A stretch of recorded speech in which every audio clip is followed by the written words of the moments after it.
So I'm normally a cash game player. I'm not really a sit and go MTT player, although I have played a ton of them in the past, but my main game has always been cash games, mid-stacking cash games. So I got bored. I had some time during vacations, and just wanted to change of pace. So I decided to play a bunch of these jackpots. I got a little bit obsessed with it, to say the least. I ended up playing over 3,000 of them. This is just 2,100 I played on Ignition at the $7 level. I also played a bunch on Global, which there is no tracking from Drive HUD. And the first 1,000 I think I played on Ignition, I didn't even record them. So what I did is I had an Excel sheet, and that's what's sitting behind here. And I recorded every single game I played for a sample of 3,000. I just wanted to see, based on the strategy I was employing, and I developed it as I went.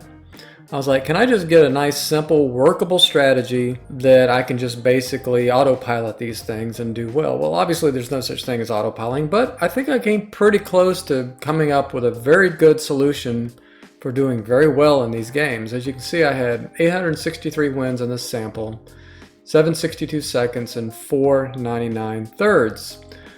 For in the money of over 40% and ROI of about 10%, which I think, I'm not really sure, I'm not a guru on this, I don't even know if that's any good. I'm assuming that having over a 40% win percentage and a 3-person sit and go is actually probably pretty good. So I have a philosophy on these, and I thought I would just cover that in this video briefly, but I thought some of you cash game players out there might enjoy these as a change of pace sometimes, so I thought I would throw this together for you. So let's just, before I go into any kind of strategic stuff or philosophies or anything though, let's just look at the results. Now I highlighted in green the bigger multipliers that I had during my journey through these 3,000, this sample of 3,000. I ended up playing actually in one jackpot on Ignition and I got second place. That's this 300 down here, 1,500 for first, and I actually had a flip to win this and lost it, but whatever. 300 is certainly still not anything to shake a stick at in these, and just to play in one was really awesome. I didn't expect to play in any because it's very rare. It's very hard to, without playing 100,000 of these things, to play in any jackpots. So yeah, let's take a look at, so you see there weren't that many big multipliers. I mean, I took notes on here. Played in one jackpot, got a second place for 300, and won 5 10x and 4 20x. So yeah, so you can see you don't have to, like for example, look at this. You don't have to play in a bunch of jackpots or high multipliers to win at these. As you can see in this sample of 100 right here, I had 0 big multipliers and I'm still up $60 and with a 42% win percentage in that sample. So yeah, overall, I played in 3,000. This is over a 3,000 sample. 25.80 was what I won. That's the $7 or $10 buy-in, and ROI of almost 11%. So, anyways, now let's just get into philosophies on this. Ideally, I mean, really, what the entire, if you just want to sum it up in one quick statement, is you play fairly tight and straightforward, almost like you're playing a double up, sit and go. Your stack is like sacred early on. There's tons of fish that play in these, tons of bad players, tons of recreational players. So they're going to battle it out early on and stack themselves and just make bad decisions. Now, of course, you want access to that money, but you can do that just through a reasonable opening range and then playing decently post-flop to access that. You don't need to be crazy all-ins. Let them play that game. We're going to play the long game. So our goal is to get heads up. So obviously you take plus EV plays three-handed, but for the most part you play pretty close to the vest and try to get heads up. And then once you're heads up, you try and win more than half of those. And so that's really the philosophy, is try not to go out third too often, get heads up, and then outplay your opponent heads up with good pre-flop play, good post-flop play, whatever. And as you can see, the philosophy panned out pretty good for me. I got heads up a lot because I only busted out $4.99 at the time, whatever. And then when I did get heads up, I won more often than not. I know a lot of players play these with more of a math-based approach, and I know that works. But there's a lot of emotions and game flow things that happen during these that you won't really be able to tune in on if you're just playing a purely math-based approach. I think playing a solid math-based approach, but then doing reality checks constantly and shifting gears on more of almost like a desperation-based system, you know, where you want to be patient and then you wait to turn up the heat against the appropriate players at the right time. But basically you want to attack once the blinds get big enough. Obviously this is just sit and go or MTT 101. But most players that I play against, the regs are too tight during the higher blinds and way too loose during the high blinds. It's still, they get it flip-flop. Now they're obviously still doing okay, but they're still not quite loose enough, and you know, like I said, a little bit not tight enough, or they're ultra tight, or it's the other direction.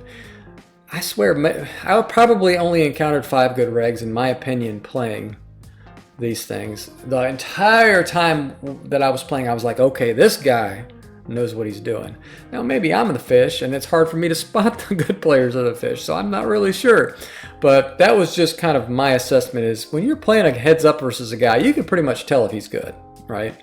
If you've played thousands of these like I have, or tens of thousands of sit and goes tournaments, you know immediately within a few hands that you're playing against a solid player. It's the frequencies, the bet sizings, all that, the entire just approach, just kind of just the cream rises to the top, that type of thing. So overall, really it's just about using your post-flop skill early when the blinds are low, because I mean, you start with a low amount of chips in these. I think it maybe even, they reduced it even 300 after I had played this sample.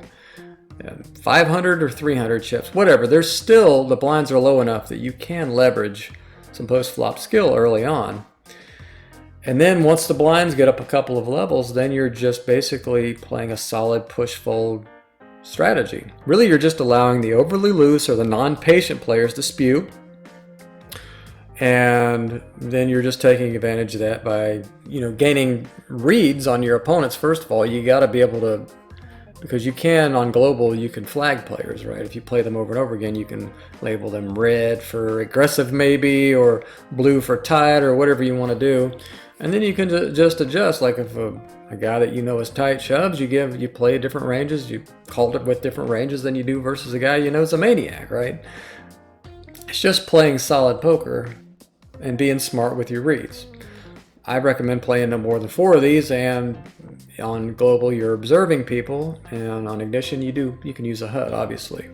So let me just cover some ranges real quick. Let's get to the nitty gritty, right? Now, I do have some fairly static ranges that I use pretty much, and they've evolved over time, but I'm just going to give you some solid ones and some easy ones to remember.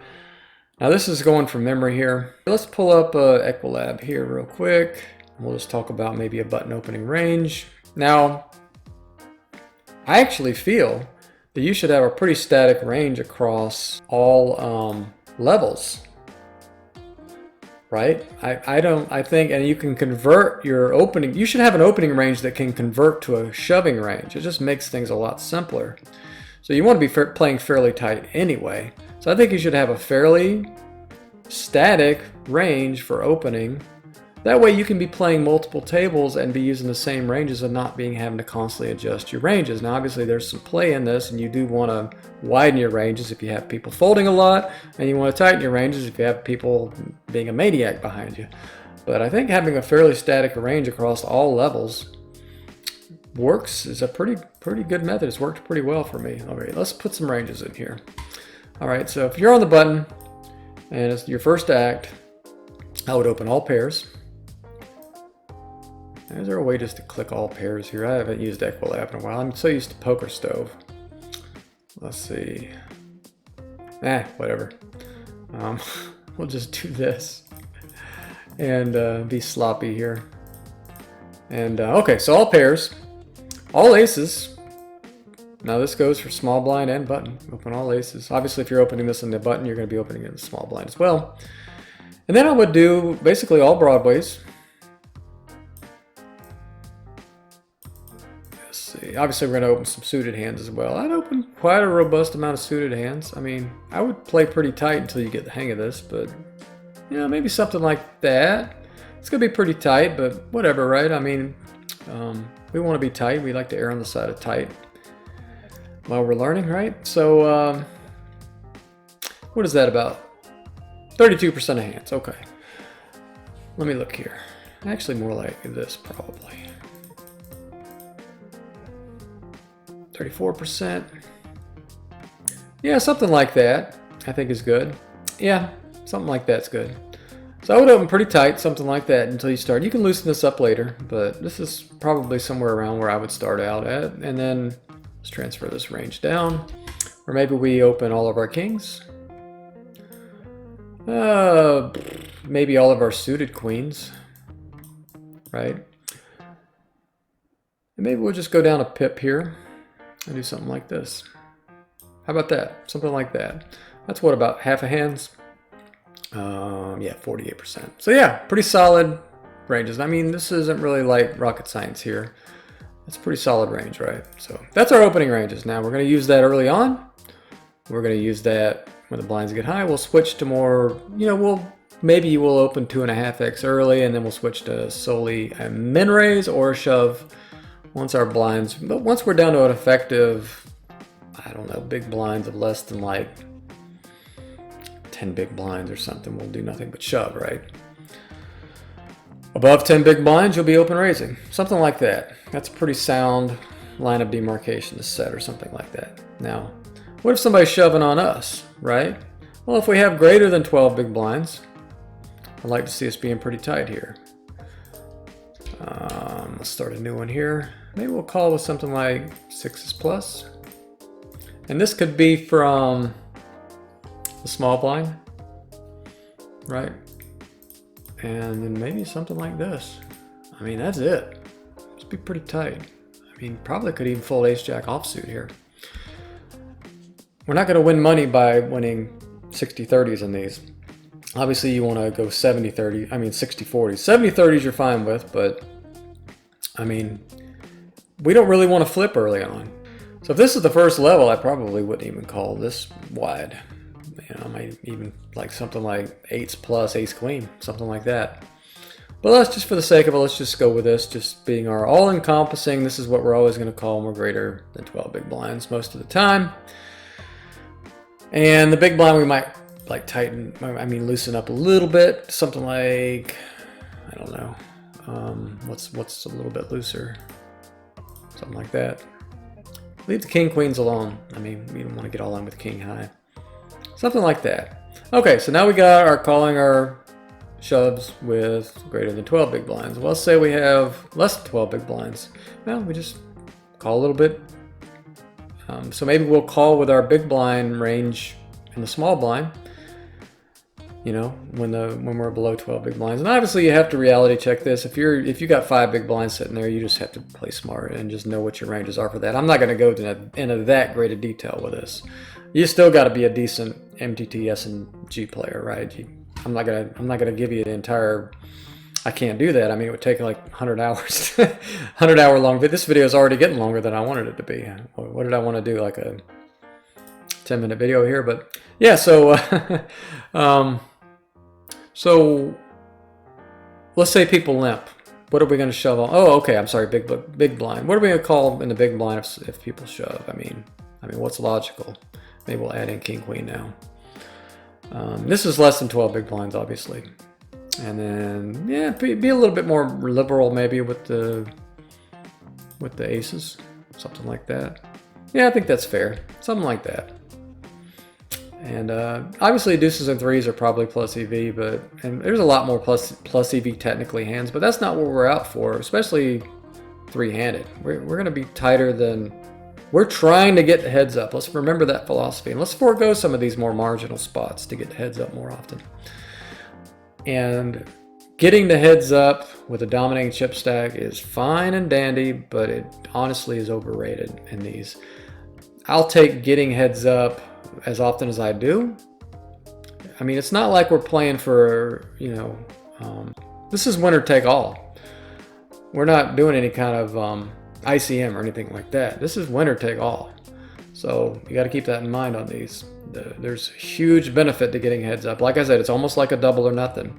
When you're in 6th place, you do not want to go out. You do not want to go out in 6th place. So it's more of a maintenance type situation. I don't know if I mentioned that, where you're just trying to mainly maintain your stack in the early levels, if nothing else. And then maybe, obviously, if you pick up a monster hand, you're trying to double up. But it's not mandatory. I mean, I'd say the vast majority of the time I get heads up, I have probably an average chip stack of less than my opponents. I really don't know the number on that, but I wouldn't be surprised if my average chip stack is a couple hundred less than my opponents, but yet I still win more heads up. Obviously, I can't prove that. Maybe I'm wrong on that. I'm not sure. But yeah, anyways, I guess it doesn't matter. But I do feel confident that if I have 600 chips and my opponent has 900 going in heads up, I'm going to win that a lot. So yeah, so anyways, now let's talk about resteals. Really, it's not that complicated. I mean, probably use a similar range to this. Something like maybe that in a small blind in a 3-handed game. Be pretty tight with it. Maybe something like that. Maybe a little looser. Definitely leave king, queen in there. Yeah, that'd probably be a good small blind 3-bet shoving range there. And maybe in the big blind you go down a little bit more. Probably all pairs in the big blind are actually fine. But I would probably slough off 2s and just do 3s.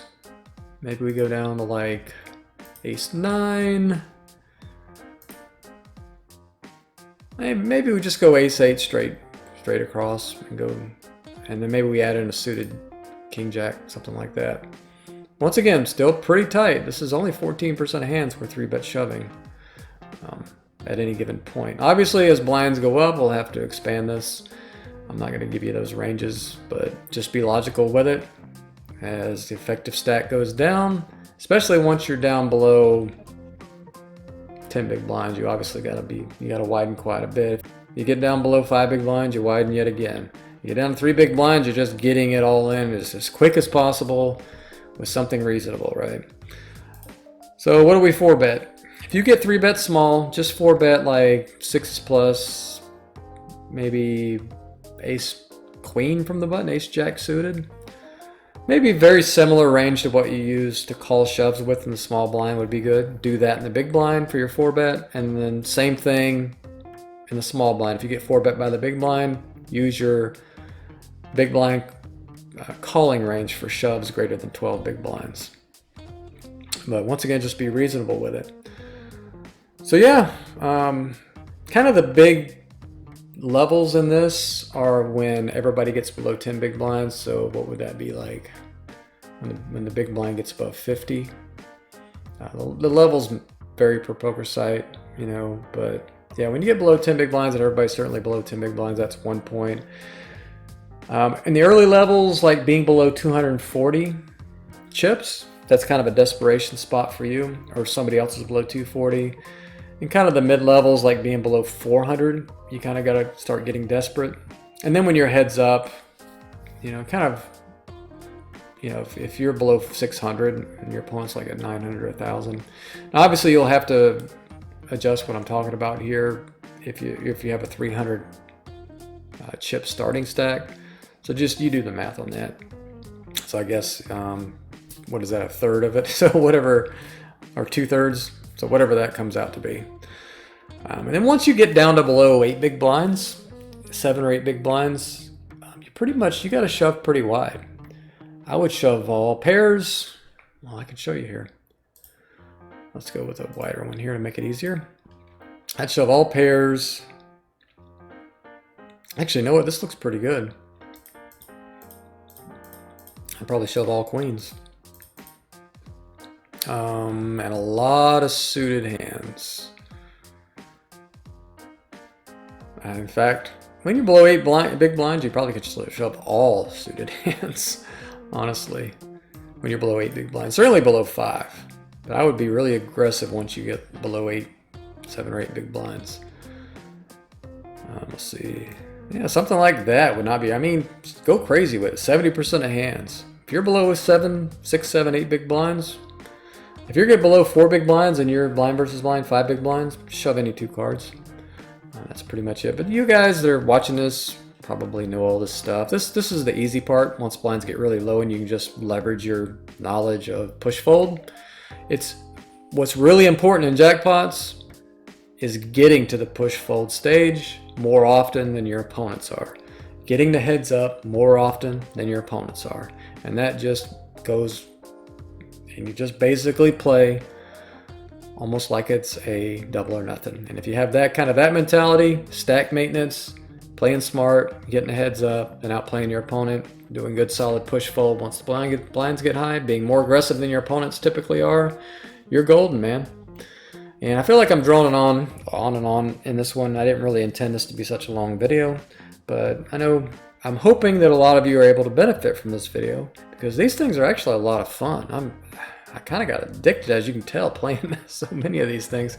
Kind of got addicted to these things, and I almost was like, man, I could give up cash games just to play these. The only problem is I know that cash games are most likely more lucrative. Now, who knows? Maybe I'll move up to the higher levels. I'm not sure if the games even run. I wish Global would open up like a $20 level or something like that. If they did that there on that soft of a site, I probably would move back over and do a sample, because you got to imagine if I'm making $1 per sit and go and I can play like 20 of these in an hour or whatever. That's a pretty good hourly rate just for sitting back, kicking back, having fun, right? And so yeah, and then doubling that, this could be $30, $40 an hour, just kind of, and then you have possibly getting that golden ticket at some point and playing in a jackpot and winning whatever a jackpot is, multiplier, which can be a lot of fun, right? So yeah, I kind of like these. And if I had to choose one side or the other, I actually prefer Ignition when it comes to these. And that's because there's less chance of getting in a jackpot. But on Global, when you get in a high multiplier, there's a lot of pressure on you to win those, because there's not that many high multipliers. It's a lot more even of a spread on Ignition. You don't have as many high multipliers, but you have a lot of these 5x ones. So, like at $7 level, you have a ton of 14s, but you have quite a bit of $35 ones you play in. And just rarely do you play in any kind of big one. Like, let me even see. I mean, the first sample I did on Ignition, I don't think I had any high dollar ones. I'm looking here. I don't see any. I didn't flag any. And my second one on Ignition, though, actually, right in the last 2 samples of 100, I played in a couple higher multiplier ones. But even the high multipliers are not that high in Ignition, so there's not a huge pressure on you to win those. But when you get a $200 or $500 one on Global, you feel like it's just such a big letdown when you lose. Yeah. Okay, so I think I've covered everything I need to cover. I mean, hopefully just the main philosophy. I probably could just edit down to just 5 minutes of me talking about my overall philosophy on these, and you'd probably get the same benefit. But I hope the ranges I provided, if you're not familiar with these, will help you. Give them a try. Play 100 of these. Let me know how it goes in the comments. If you enjoy fast-paced action, you kind of want a tournament vibe, but kind of almost a cash game short stacking vibe as well. If you're a good mid or short stacking cash game player, like a good automatic poker player, you're going to absolutely smash these things. These things could be a lot of fun, and playing thousands of these is going to get you ready if you ever do decide to play MTTs, whether live, online, or whatever. If you can get great at these, you're going to dominate final tables a lot more often. So these are great practice if you have any kind of goals of ever playing tournaments, whether live or online. So yeah, so thanks for watching. Everybody get out there and crush it, and have a good day.